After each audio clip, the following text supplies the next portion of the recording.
અમદાવાદના સરખેજ વિસ્તારમાં પોલીસે નરીમનપુરા કેનાલ નજીક પાર્સલની યાર્ડમાં વિદેશી દારૂની હેરાફેરી કરતા એક રિક્ષા ચાલકને ઝડપી પાડ્યો છે।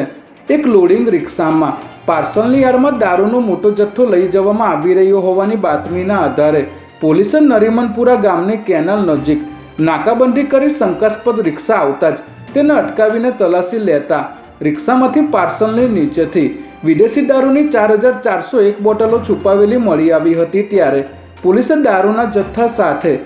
કાલુરામ બિશ્નોઈ નામના આરોપીને ઝડપી લીધો હતો, જ્યારે નિકોલના જાડેજા નામના વ્યક્તિને વોન્ટેડ જાહેર કરવામાં આવ્યો છે। રાજ્યના આર્થિક પાટનગર ગણાતા અમદાવાદના કાલુપુર રેલવે સ્ટેશનનું રીડેવલપમેન્ટ ચાલી રહ્યું છે, ત્યારે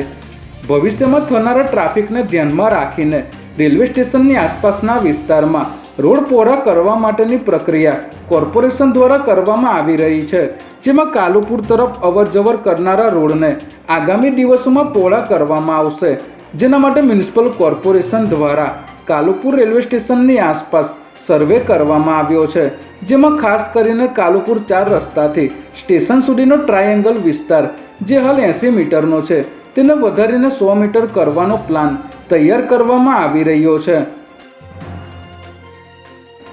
ગાંધીનગર જિલ્લામાંથી પસાર થતી નર્મદાની મુખ્ય કેનાલ ફરી એકવાર કરુણાંતિકાનું કેન્દ્ર બની છે, જેમાં છેલ્લા 24 કલાકમાં આ કેનાલમાં ડૂબવાના 2 અલગ અલગ બનાવોમાં કુલ 4 યુવકો પાણીમાં ગરકાવ થઈ ગયા છે। પ્રથમ બનાવ લીંબડિયા અને કરાઈ વચ્ચે વલાદ પાસે બન્યો હતો, જેમાં હાથ પગ ધોવા જતા એક યુવકનો પગ લપસી ગયો હતો, જેથી તેને બચાવવા પડેલો બીજો યુવક પણ પાણીમાં ડૂબી ગયો હતો। જ્યારે નરોડા વિસ્તારમાં રહેતો નિખિલ વાઘેલા રિસાઈના ઘરેથી નીકળી આ કેનાલમાં પડ્યો હતો, ત્યારે તેને રોકવા અને બચાવવા પાછળ આવેલો તેનો ભાઈ પણ કેનાલમાં પડતા ડૂબી ગયો હતો।